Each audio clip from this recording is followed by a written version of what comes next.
관성이란 물체가 자기 운동 상태를 유지하려는 힘인데 관자가 그럴 관자예요. 성은 성질 성자입니다. 해석해봐. 그런 성질이야. 관성이란 그런 성질이라고. 무슨 말이야?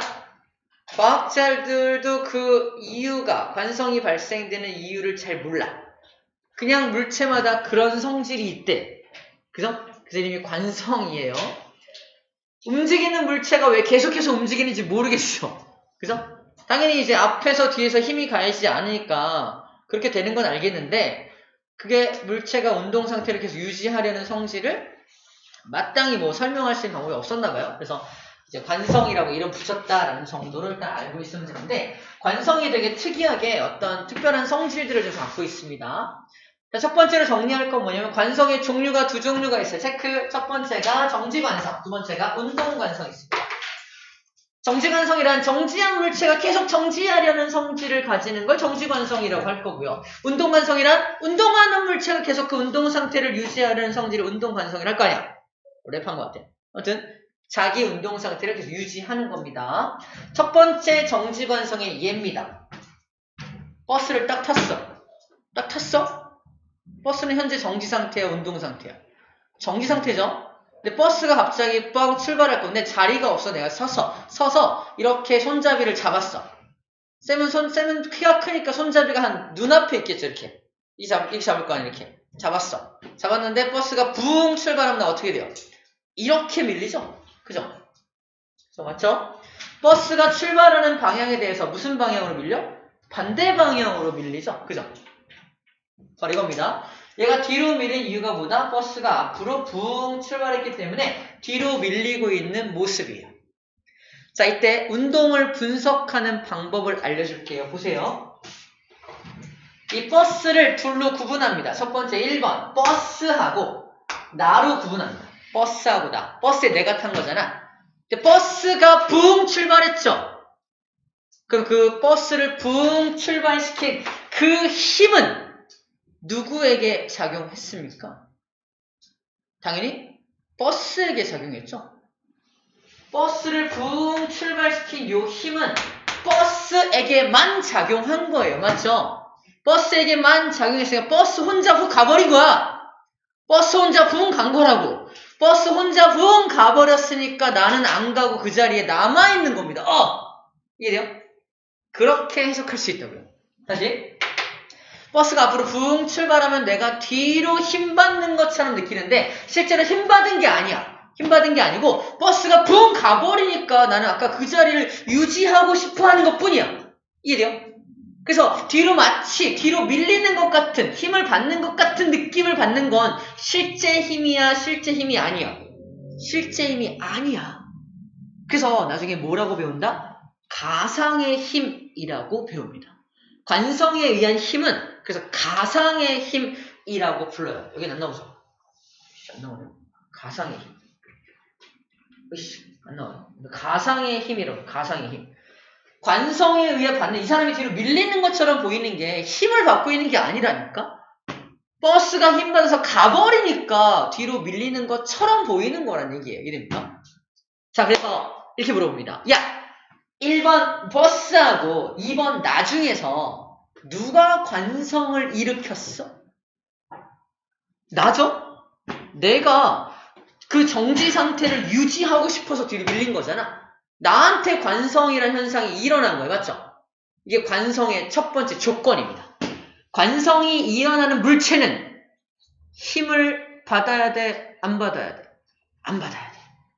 힘을 안 받아야 관성이 일어나는 거야. 만약에 힘을 받아볼게? 아저씨, 왜? 이제 곧 버스 출발할 거거든요. 버스가 붕 힘받을 때 제가 똑같은 힘으로 밀어드릴게요. 꼬마가 하는 말이야. 나를 밀어줘. 그러면 나 관성 받아 안 받아? 버스가 붕 출발할 때 나도 뒤에 스톱 밀어줘. 나 뒤로 밀려 안 밀려? 안 밀려. 관성 현상 안 일어나. 맞죠? 즉 내가 힘을 받아버리면 나도 관성은 일어나지 않아. 맞습니까? 꼬마를 지금 예를 들 거야. 꼬마가 없으면요. 관성을 받죠. 힘을 받지 않는 물체에게만 관성이란 현상이 일어난다는 걸 보여주는 예였습니다. 오케이? 자, 두 번째 예입니다. 이건 뭐냐면 종이를 갖다 놓고 종이 위에다가 동전 올려놓고요. 밑에 컵 놔두고 종이를 땅 때리면 종이만 날아가고 동전은 제자리 남아있어요. 밑으로 쏙 빠지겠죠? 그 실험이야. 뭐 실험을 해볼 수도 있겠지만 어려운 실험은 아니니까. 중요한 건 우리가 1번, 2번 나눌 때 동전하고 종이를 둘로 나눠서 놓고 있을 때 내가 힘을 가해서 날린 건 동전이야, 종이야? 종이를 날린 거죠. 동전은 힘을 받아, 안 받아? 안 받으니까 제자리에 그냥 남아있는 거란 말이야. 그래서 밑으로 붕 빠지게 되는 거지. 자, 이건 누구의 정지관성? 동전의 정지관성입니다. 라고 부르는 거예요. 얘는 누구의 정지관성? 사람의 정지관성이었던 거야. 정지관성을 일으키는 물체한테 누구의 정지관성 이렇게 불러주는 겁니다. 세 번째 실험입니다. 이게 뭐냐면 A라는 실과 B라는 실이 이렇게 묶여져 있는데 좀 떼볼까? 봐봐. 이건 시험 문제 되게 많이 나옵니다. A라는 실과 B라는 실이 추를 중심으로 묶여져 있는데 잘 봐. B라는 실을 잡고서 천천히 당겨. 다시 당기기 전부터 볼게요. 자, 실 A가 있고 실 B가 너덜너덜 이렇게 달려있는 장면부터 상상할게. 그러면 실 A하고 실 B 중에서 현재 손이 없어. 손이 없는 상태야. 실 A는 팽팽한데 실 B는 너덜너덜거리고 있어. 맞죠? 실 A는 왜 팽팽하죠? 추의 무게 때문에. 그죠? 내가 얘를 당기지 않더라도 기본적으로 이 A라는 실은 무게 때문에 힘을 받고 있다고. 힘들어. 이미 힘들어. 그죠? 근데 B를 잡고 천천히 잡아당기면 내가 잡아당기는 힘이 B라는 줄에도 걸리고 A라는 줄에도 전달이 되겠죠. 그럼 누가 더 추가적인 가중을 받게 돼? A가 아까도 힘들었는데 추가 힘 받게 되지. 그때는 누가 먼저 끊어진다? 당기면 A가 먼저 툭 끊어집니다. A가 힘들었는데 더 당기니까 A 실이 먼저 끊어져요. A와 B 실이 동일한 재질로 되어 있다는 전제겠죠. 그런데 문제는 뭐냐면 이걸 B를 딱 잡고서 천천히 당기는 게 아니라 빠르게 딱 당기면 빠르게 딱 당기면 어떻게 돼요? B가 툭 끊어져. 이건 잘 모르겠죠. 두 번째, 다른 예. 화장실에서 휴지를 뜯을 거야. 휴지 끝을 잡고서 천천히 당겨. 1분 동안. 계속 나오죠. 그죠? 근데 어떻게 해? 딱 잡고 딱 당겨. 어떻게 돼요? 한두 개만 끊어지죠. 똑같은 거야. 왜죠? 무슨 일이지? 휴지의 정지관성 때문에 내가 갑자기 탁 당기면 내 힘이 이 휴지에게 채 전달되지 못해서 휴지가 버팁니다. 버티니까 휴지 이 조각만 툭 끊어지는 거지. 근데 천천히 당기면 힘이 전달되지. 전달되니까 돌아가면서 나한테 휴지를 주는 거야. 똑같아. 천천히 당기면 모든 힘이 A, B 다 전달되니까 관성 따위 작용하지 않아. 다 작용하니까. 하지만 B를 잡고 세게 빡 당기면 이 힘이 이 추 때문에 추가 버티는 힘, 즉 추의 정지관성 때문에 이 힘이 B에게는 탁 작용을 하지만 A에게는 채 전달되지 않습니다. 그래서 추의 정지관성 때문에 B가 끊어진다라고 말하는 거예요. 조금 어렵죠? 천천히 당길 때와 갑자기 당길 때 이렇게 차이가 난다라는 겁니다. 자, 지금 본 것들은 다 관성 중에서 정지관성의 예인데 관성은 모두 다 힘을 받지 않는 물체에게만 작용하고 있다라는 것을 정리하고 있습니다. 일단 먼저 체크하고 갈까요? 관성은 체크. 물체에 작용하는 알짜 힘이 0이면 관성의 법칙이 적용된다 라고 써있는 겁니다. 방금 쌤이 했던 그 얘기야. 어떤 물체에게 힘이 작용하지 않아야 관성이 작용하지. 그 얘기를 어렵게 어떤 물체에 작용하는 알짜 힘이 0일 때 정지한 물체는 계속 정지하고 운동한 물체는 계속 운동합니다. 그 얘기죠. 정지관성과 운동관성이 일어납니다. 이 뜻이죠. R자임이 0일 때만 관성 법칙이 적용된다라는 말을 여기서 해주고 있습니다. 자, 이제 운동관성의 예를 좀 볼게요. 운동관성. 첫 번째 운동관성. 자, 달리던 버스야. 선생님 아까 다시 버스 탔어? 붕 달립니다. 손잡이는 당연히 내 눈앞에 있겠죠? 이렇게 붕 달리고 있는데 갑자기 버스가 끽 서요. 버스를 끽 서게 만든 그 힘은 버스에게 작용한 거야? 나에게 작용한 거야? 버스에게 작용한 거지? 버스가 이쪽 방향으로 끽 힘을 받은 거야. 그럼 버스는 힘 받았지만 나는 힘을 받아 안 받아? 안 받아. 안 받으니까 나는 계속 앞으로 가고 싶어. 그러니까 계속 가고 싶으니까 나는 계속 가고 싶어 이거죠. 그죠? 나 힘 받은 거야? 아니야 그냥 계속 앞으로 가고 싶은 거야. 그죠? 근데 마치 힘 받는 것처럼 느껴지죠. 자, 아까 가상의 힘, 관성력은 가상의 힘이다라는 표현이 바로 그런 표현법이에요. 두 번째, 달리던 사람이 돌뿌리에 걸려 넘어져 봤죠? 자, 봐봐. 돌뿌리에 걸린 건 이 사람이지. 힘 안 받은 건 누구야? 관성이 일어나? 일어납니다. 이럴 경우 좀 특이한데 이 사람의 상체, 하체를 분리시켜요. 그래서 힘을 받은 건 상체고 힘을 안 받은 건 하체고 힘을 안 받은 건 상체야. 툭 걸리면. 그래서 상체는 계속 앞으로 가고 싶은데 하체는 걸린 거잖아. 그래서 넘어지는 거야. 이해됩니까? 키가 크면 클수록 더 잘 넘어지겠죠. 쌤 엄청 넘어졌어. 장난 아니야.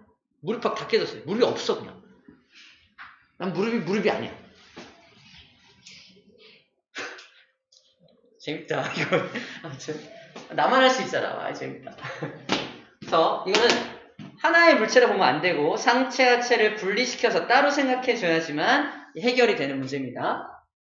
상체의 운동관성이라고 해줘야겠죠? 상체의 운동관성 때문에 넘어지게 되는 겁니다. 자, 먼지를 털고 있는 모습이에요. 먼지를 딱 털면 봐봐. 먼지를 딱 털면 이건 되게 좀 어려운데 좀 쉬운 예는 이런 거야. 이불이 이렇게 있는데 이불에 먼지가 붙어 있어. 이 먼지를 털어내는 방법은 막대기 같은 거로 탕 때리면 털어지죠. 막대기로 탕 때린다는 건 막대기로 어디에 힘을 주는 거야? 여기다 빵 힘을 주는 거야. 여기. 이불에다가. 이불에 빵 힘을 주면 이불은 힘 받았지만 먼지는 힘 받아 안 받아?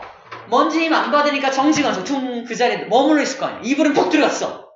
그러면 이불과 내가 붙어 있었었는데 퉁 때리는 순간 이불과 내가 분리가 되죠.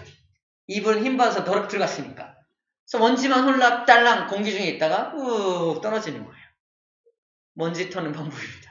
먼지를 털 때도 뭘 이용한다? 정지관성을 이용하고 있는 거죠. 얘는 반대로 운동을 시키다가 딱 멈추는 거야. 그죠? 운동을 시키다가 딱 멈추니까 먼지는 계속 운동하고 얘는 멈추니까 이건 운동관성을 이용해서 먼지를 털어내는 겁니다. 이해됩니까? 먼지 털 때 관성을 이용한다. 청소를 잘하려면 관성을 이해해야 돼. 이과가 청소를 잘하겠어? 문과가 청소를 잘하겠어? 이과가 잘하겠지. 이해됩니까? 청소부가 되더라도 이과충이 되어야 한다는 얘기입니다. 쌤 몸무게 얼마라고? 588. 그만할게요. 관성의 현상들입니다. 자, 그럼 관성은 아까 힘을 받지 않는 물체에게만 작용한다는 특징 첫 번째가 있어. 두 번째 특징도 있는데 관성은 질량에 비례합니다. 미치셨죠?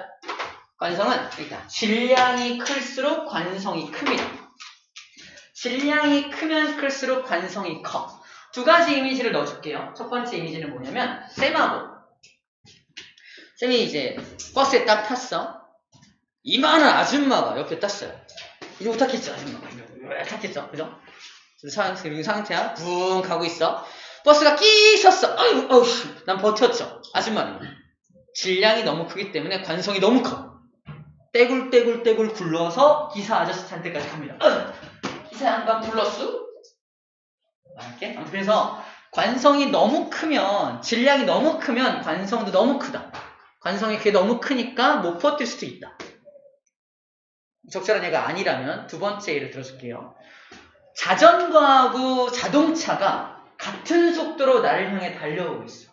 같은 속도로. 내가 둘을 이렇게 내가 같은 힘으로 딱 멈출 거야. 물론 둘 다 잘 멈추겠지만 누가 더 잘 멈추겠어? 자전거가 더 잘 멈추고 얘는 더 잘 안 멈출 거 아니야? 밀릴 거 아닙니까? 그죠? 왜? 관성이 크기 때문입니다. 계속 운동 상태를 유지하려는 그 관성이 자동차가 커. 그러니까 잘 안 멈추게 되는 거지. 질량이 크면 클수록 관성이 크다는 이미지가 좀 들어왔나요? 질량이 클수록 관성이 더 크다. 그 얘기예요. 오케이. 이제 관성에 대한 얘기를 좀 해줬고, 관성 때문에 우리가 안전띠도 매는 거야. 안전띠도 관성 때문에. 자동차 운전하다가 갑자기 꽝 충돌하면, 자동차가 운전하다가 꽝 충돌하면 자동차는 멈추죠. 자동차는 힘 받아 멈추는데 나는 힘 받아 안 받아? 안 받으니까 계속 앞으로 가고 싶어 할 거 아니야? 그러니까 안전벨트 안 매면 빵 뚫고 확 날아가는 거야. 자동차 앞유리 뚫고 막 확 날아가는 이유가 바로 관성 때문이라니까. 그래서 관성 때문에 날아가지 않게끔 안전벨트를 매면 안전벨트가 딱 잡아줘. 힘을 가해주는 거야. 힘을 가해주니까 관성이 작용하지 않겠죠. 관성이 작용하는 걸 막아주겠죠. 그래서 정확한 표현은 그래서 다치지 않게 된 겁니다. 그래서 관성 때문이구나 라고 생각해 주면 됩니다. 관성 꽤 많은 시간을 할애했네요. 자, 관성에 대해서 얘기한 사람이 아까 얘기했던 바로 갈릴레이입니다. 갈릴레이가 관성이라는 걸 처음 얘기한 사람이에요. 얘기한 사람이고 O라는 위치에서 손을 딱 놓으면은 붕 내려갈 거 아니야. 근데 이게 마찰이 없는 면이라면, 공기저항도 없다면 다시 제자리 같은 높이까지 올라갑니다. 붕. 반대도 하겠죠. 붕, 붕, 붕. 평생 왔다 갔다 하겠네요. 그죠? 그죠? 맞죠? 마찰이 전혀 없으면. 그릇을 좀 더 큰 그릇을 사용해보자. 바로 두 번째, 2번 그릇이야. 2번 그릇도 위치 에너지가 같아야 되니까 다 같은 높이까지 올라갑니다. 왔다 갔다 하게 되는 거야. 3번은 뭐냐면 이걸 완전히 평평하게 펴버려. 얘가 에너지를 가지고 훅 왔다가 모든 위치 에너지가 모든 운동 에너지로 전환이 된 다음에 쭉 갈 텐데 평평하니까 어때요? 계속 가겠죠? 마찰도 없으니까. 그때 얘한테 너는 왜 계속 가니? 라고 했을 때 갈릴레이가 얘는 관성 때문에 계속 가는 거야 라고 처음으로 관성이란 말을 붙였다 라는 정도로 생각하면 돼. 하지만 이 실험이 실제로 이 실험을 할 수 있나요? 실제로 마찰이 없는 면이 어딨어? 공기저항 없는 게 어딨어? 우주에 가 실험했나? 우주가 당신 못 갔잖아. 이 실험을 할 수가 없기 때문에 갈릴레이가 뭘 가지고 실험할 수밖에 없었다? 생각으로 실험을 한 거야. 그래서 이름이 사고 실험이야. 사고 실험. 액시던트가 아니라 thinking. 오케이? You know? 아무튼 사고 실험이라는 게 생각으로 실험할 수밖에 없었다는 뜻입니다. 오케이? 용어 쓰겠네. 사고 실험이란 그거예요. 알고 있겠지만 한번 먼저 얘기를 해준 겁니다. 자, 그 얘기를 좀 보여준 거고요. 넘겨볼까요?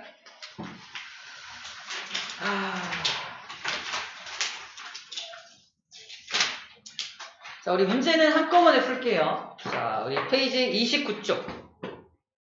29쪽 먼저 볼게요. 자, 이 실험 뭐냐면 아까 쌤이 봤던 그 실험이에요. 수레를 가지고 실험을 한 건데, 우리 공식 이거였죠? 가속도를 구하는 실험인데 질량에는 반비례하고 힘에는 비례했던 실험. 그 실험을 결과적으로 나타낸 겁니다.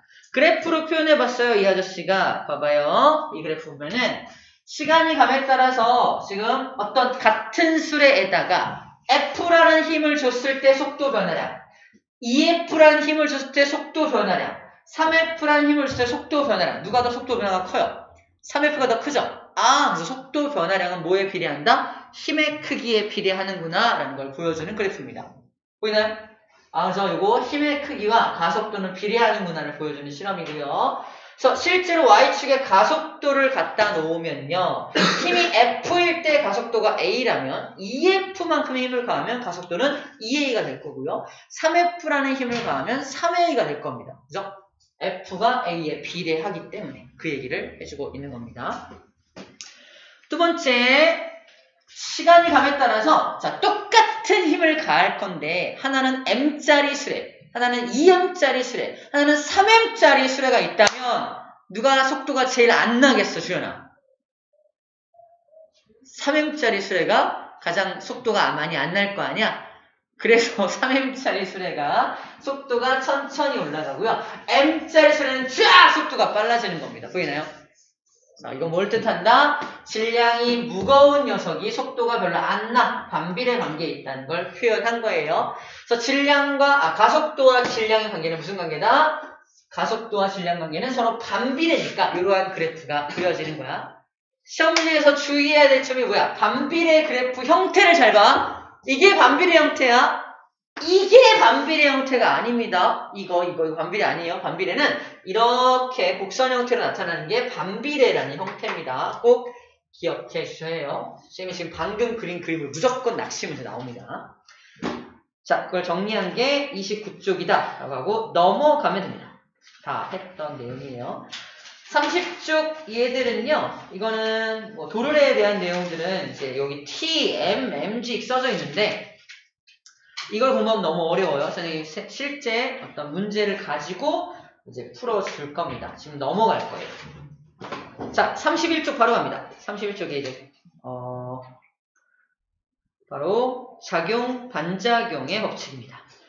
그러니까 쌤이 칠판을 밀었던 실험 기억나죠? 어마어마한 실험, 그죠? 칠판을 밀었던 그 실험. 아무나 할 수 없는 그 실험, 그죠? 언제 실험했지 싶어요? 자, 아까 이런 얘기했죠. 내 선생님이 칠판을 세게 밀면 얘도 나를 세게 민다. 작용과 반작용. 힘이 발생되는 곳에서는 항상 양쪽 방향으로 힘이 발생된다. 좀 어려운 말로는 힘의 쌍생성이라고 불러주는데 힘은 항상 반대 방향으로 다 동시에 생겨납니다. 여기까지 이해를 한 사람이라면 학원 폭력을 인정할 수가 없습니다. 무슨 말이냐면 내가 주먹을 가지고 친구 얼굴을 때려서 빠유씨 그러면 친구 얼굴로 내 주먹을 때린 셈이 되는 거야. 맞잖아. 그럼 물리선생님은 얘가 나 때렸어요. 물리선생님이 뭐라 할까? 니도 얼굴로 주먹 때렸잖여. 똑같네. 쌍방과실이여. 화해해? 이게 되는 거야. 억울하지, 그치? 하지만 작용, 반작용을 이해하고 있는 물리선생님이라면 절대로 용납하지 않을 겁니다. 니도 때렸잖여. 그래서 하는 거야. 오케이? 그렇다고 친구를 때리라는 얘기는 아닙니다. 아닙니다. 그게 이거예요. 자, 이걸 공식으로 만들면 이거예요. FAB, 뭔 소리야? A가 B를 미는 힘은 B가 A를 미는 힘과 같겠죠? 크기는 같지만 방향이 반대죠? 방향이 반대라는 걸 어떻게 표현하고 있다? 앞에 마이너스를 붙여서 힘의 방향이 서로 반대라는 걸 표현하고 있는 겁니다. 이게 작용, 반작용을 표현하는 어떤 식이라고 생각하면 될 것 같아요. 자, 어떻게 적용되는지는 우리 항상 문제를 통해서 하면 돼요. 쌤이 아까 했던 얘기 여기 나와 있습니다. 힘은 쌍으로 작용한다. 그렇죠? 힘은 쌍으로 작용한다. 힘이 항상 쌍으로 생성이 되고 항상 쌍으로 작용이 된다는 거예요. 그래서 서로 이제 힘을 가해서 서로 싸울 때 쌍욕이 오가나? 아니겠죠? 미안해요. 힘은 이렇게 작용이 된다는 겁니다. 자, 예를 들어볼게요. 예를 들어서 이게 바로 다 작용, 반작용의 예들입니다. 로켓이 가스를 뿜어내면 가스가 로켓을 밀어줍니다. 자, 로켓이 가스를 미는 힘이 있으면은 가스가 로켓을 밀어줘요. 그죠? 중요한 포인트. 두 가지 가스하고 로켓이라는 두 물체가 등장합니다. 두 물체 중에 힘을 안 받은 물체가 있나요? 없어요. 그러므로 얘는 작용, 반작용입니다. 뭐랑 비교해서 문제가 나올까? 로켓이 가스를 내뿜으면서 일정한 속도로 가는 것은 관성 때문이다. 아니라고. 관성은 힘을 안 받은 물체가 있어야죠. 누가 힘 안 받았어? 둘 다 힘 받았잖아. 얘는 작용, 반작용 힘으로 막 날아가고 있는 거야. 오징어가 물 내뿜으면서 날아가는 것처럼, 그죠? 날아가는 거 아니야. 물 속에서 헤엄치는 것처럼, 그죠? 그러니까 오징어가 물을 밀어내는 힘 때문에 물도 오징어를 이쪽으로 밀어내는 거거든. 걔랑 똑같은 거야. 힘 안 받은 물체가 있냐, 없냐가 중요하다는 겁니다.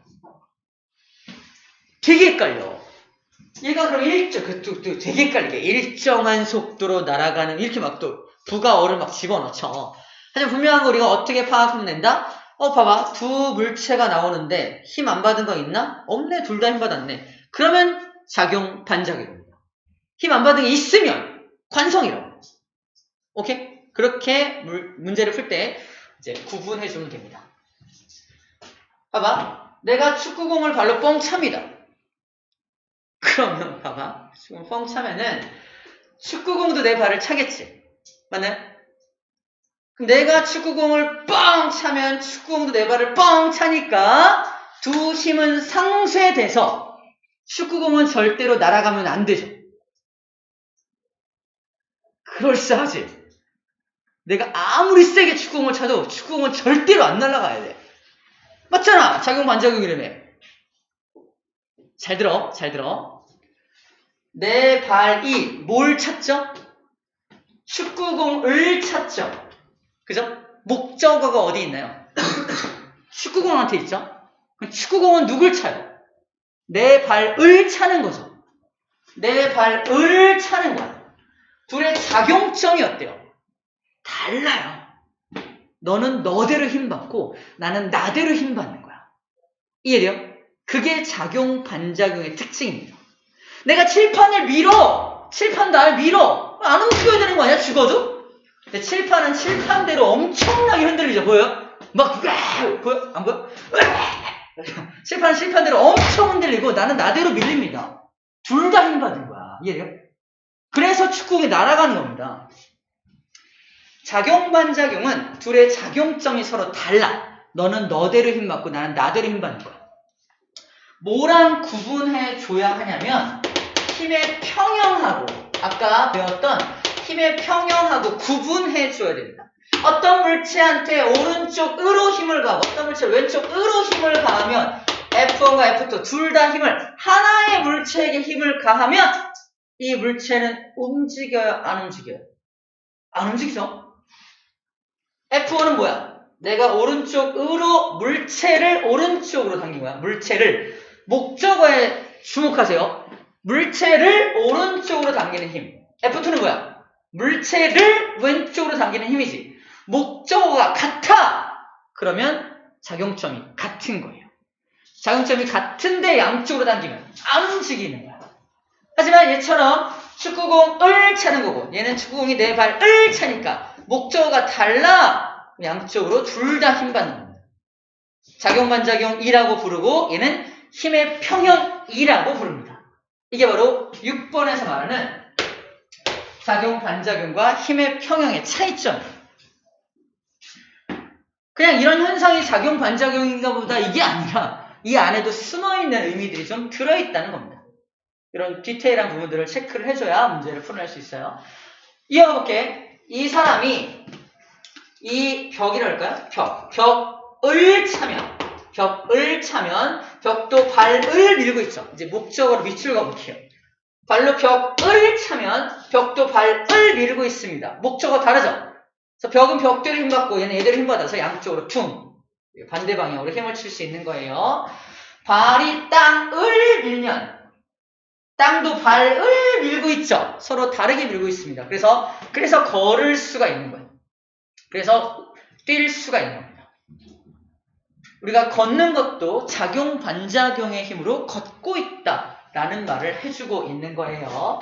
노로 물을 밀면 물이 노를 밀죠. 내가 물을 밀면요. 물도 노를 밀어서 이렇게 앞으로 가는 거야. 그래서 배가 앞으로 나가는 거야. 작용 반작용인 거야. 연인과 둘이서 배를 타고서 이렇게 묘를 저어서 일정한 속도로 쫙 가고 있어. 일정한 속도로 쫙 가면서 하는 말. 이건 작용 반작용일까? 퇴차당하겠네요. 아무튼 물어보지 마세요. 작용 반작용으로 가는 걸까? 관성으로 가는 걸까? 연인에게 질문을 하지 마세요. 우리끼리 간다면 이거는 우리가 뭐라고 말할 수 있어? 작용 반작용으로 가는 거죠. 일정한 속도로 간다고 해서 관성으로 가는 게 아니다 라고 말하는 겁니다. 이과 친구들 위험한데. 자, 두 번째, 세 번째, 여섯 번째네요.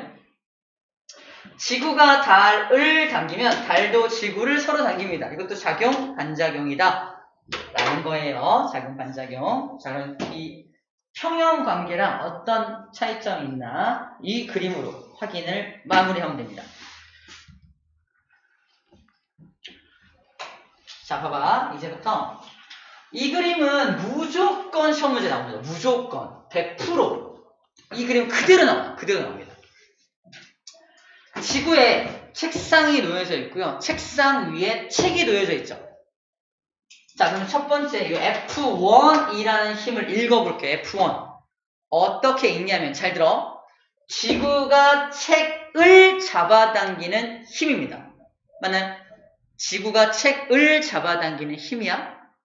그럼 지구가 책을 잡아당기면 책이 내려와야 되는 거 아니야? 내려와 안 내려와? 안 내려오고 있죠? 책상 위에 그대로 놓여져 있잖아. 아니 여기 이렇게 리모컨이 놓여져 있는데 지구가 리모컨을 당길 거 아니야? 근데 여기 왜 가만히 있냐고. 내려가야지. 그걸 설명하는 중이야. 지구가 책을 당깁니다. 목적어만 써볼게. 책을 당기는 힘이야. 다른 말로 중력이라고 하죠. 책에 작용하는 중력이 F1입니다. 그럼 책은 가만히 있나요? 책도 지구를 당기겠죠. 책이 지구를 당기는 힘이 F2입니다. 책이 지구를 당기는 힘이야. 오케이? F2. 그럼 F1과 F2는 무슨 관계입니까? 라고 물어봐요. 무슨 관계지? 작용 반작용이지. 증거가 있나요? 목적어가 서로 달라. 지구가 책을 당기는 힘이 이거고, 책이 지구를 당기는 힘입니다. 서로 작용점이 서로 다릅니다. 그래서 F1과 F2는 무슨 관계입니까? 작용 반작용입니다. 그럼 F1은 F1대로 힘받아야 되고, F2는 F2대로 힘받아야 되죠. 둘 다 힘을 받으면 효과가 나타나야 된다며. 효과가 보여 안 보여? 안 보이죠? 왜 효과가 안 보이는지를 설명할게요. 봐봐. F3인데 지구가 책을 당기는데 중간에 누가 막고 있어요? 책상이 막고 있죠. 지구가 책을 당기는 힘이 책상에게 전달됩니다. 맞죠? 그래서 F3가 발생돼. 중력 때문에 F3라는 힘이 발생되는 거야. F3를 어떻게 읽냐면 책이 책상 면을 미는 힘이 발생됩니다. 맞나요? 책이 책상면을 미는 힘이 발생되면 책상면은 가만히 있나요? 아니야, 책상면도 책을 밀 거 아니야. 잘 봐, F4입니다. F4다? 책상면이 책을 미는 힘이야. 여기서 목적어가 같은 게 있습니다. 뭐죠? F1과 F4가 목적어가 같죠. 그래서 이 두 힘이 상쇄될 수 있어요. 목적어가 같으면 평형 관계를 이룰 수 있잖아요. 그래서 두 힘이 상쇄를 일으켜서 이 책의 입장에서는 지구가 책을 당기는 아래 힘도 있지만 책상면이 책을 미는 힘도 있으니까 책의 입장에서는 아래로 당기는 힘과 위로 당기는 힘이 같은 목적어에 적용되니까 책은 움직일 수가 없는 거야. 이해됩니까? 조금 어렵죠? 쉽게 찾는 방법은 목적어에 주목해서 읽어주는 거야. 목적어가 같으면 작용점이 같은 거니까 목적어에 주목해서 읽어주면 누구에게 힘이 작용하는지를 잘 파악할 수 있게 됩니다. 시험 문제 F1과 F2는 무슨 관계다? 작용 반작용. F3와 F4도 무슨 관계다? 작용 반작용. 그런데 F1과 F4는 무슨 관계다? 힘의 평형 관계다. 그게 그대로 써 있습니다. F1, F2, F3, F4에서 지구를, 책상면을, 책을이 이렇게 겹치니까 요 둘은 평형관계. 맞죠? 힘의 평형관계인 두 힘은 F1과 F4고요. 나머지 둘 짝짝은 이제 작용, 반작용의 관계에 있다라고 표현을 하게 되는 겁니다. 오케이. 딱 좋네요, 시간. 우리 28쪽과 32쪽 문제 풀어볼게요. 쭉 풀어봅시다. 어려운 거. 오늘 되게 어려운 내용인데, 오늘 작전이 잘 먹혔네요. 좀 어려운 거 먼저 빡! 하고, 그죠? 정리하는 작전이 잘 먹혀서, 한 명도 조는 사람 없이 잘 풀었던 것 같아요.